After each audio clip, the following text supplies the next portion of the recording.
This is the ambush that killed 20,000 Romans, and Rome pretended never happened. September year 9 AD, Germania. 3 Roman legions march into a forest. 17,000 soldiers, 3,000 camp followers, supply trains stretching for miles. They don't make it back. The man leading them isn't a general. Publius Quinctilius Varus is a politician, sent to govern Germania, to turn barbarians into taxpayers. And on paper it's working. Rome expects results. The Senate wants proof that Germania is pacified. Varus needs this to look easy. So when his trusted advisor, a young Germanic chieftain named Arminius, suggests a quick march through the Teutoburg Forest to crush a small rebellion, Varus agrees. It's the perfect opportunity. Show strength, collect tribute, prove his success. But there is no rebellion. Arminius made it up. Arminius wasn't born Roman. He was taken as a hostage when he was a boy, raised in their camps, trained in their tactics, taught how legions move, how they fight, where they break. Rome thought they were civilizing him. They were arming him. Then they sent him back to Germania. And Arminius chose his people over his uniform. For months, Arminius moves between the tribes. Cherusca, Bructeri, Marsi, Chausa. These tribes have been killing each other for generations. But Arminius reminds them what Rome does, how they take land, sons, freedom. One by one they agree. They will bleed Rome together. Early September, the legions enter the forest. Rain falls, cold, relentless. The column stretches for miles. Soldiers, families, wagons, everyone crammed onto a narrow path barely wide enough for 2 men. They can't form battle lines here. The trees are too close, the ground too broken. Some centurions don't like it. They argue about the route. We should take the open road. This path is a choke point. Varus overrules them. Arminius says it's safe. Arminius knows these woods. Varus trusts him. Germanic auxiliaries march with the Romans. Some look nervous.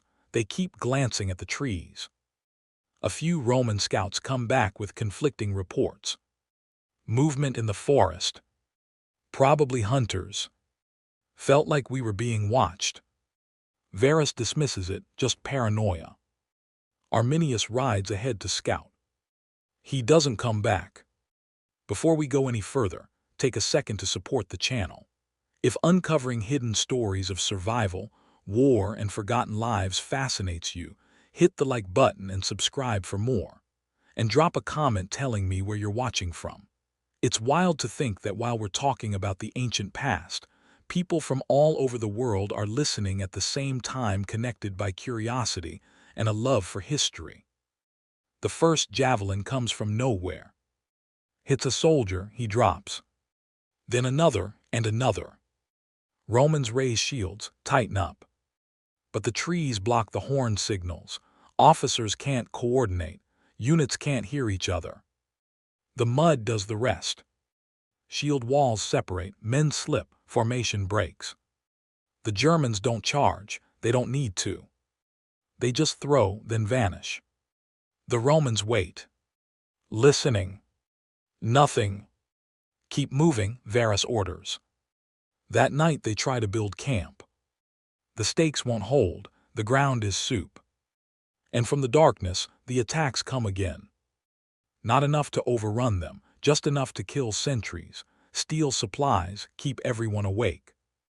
By morning, no one has slept. The second day is worse. The attacks are constant now. The Germans target officers, centurions, the men who keep units together. Then fade into the trees. The rain ruins bowstrings. Roman archers are useless. The narrow paths prevent unit rotation. Exhausted men can't be relieved. The forest isn't just cover for the enemy. It's destroying Roman advantages one by one.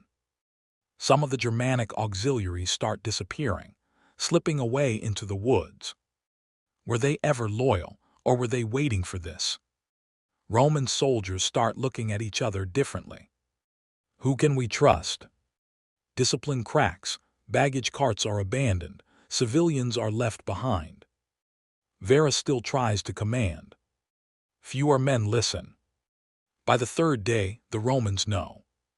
They're not marching anymore, they are dying slowly. Varus tries one last push, toward a hill, somewhere they can make a stand. The Germans don't let them. Thousands of them pour from the trees, screaming, painted, armed with axes and hatred. The Roman formations collapse in the mud. Shields are torn away, swords knocked from hands. It's not a battle. It's an execution. Varus stands in the rain, watching his legions die, watching everything collapse. He won't be captured, won't be paraded through Rome as the man who lost Germania. He places his sword against his chest and falls. His officers follow, one by one. The Germans push deeper. They're hunting for something specific. The eagle standards. Every legion carries one. A golden eagle on a pole. It's not decoration. It's the soul of the legion. The Germans find all three. The 17th, the 18th, the 19th. They rip them from dying hands and hold them high. A handful of Romans escape.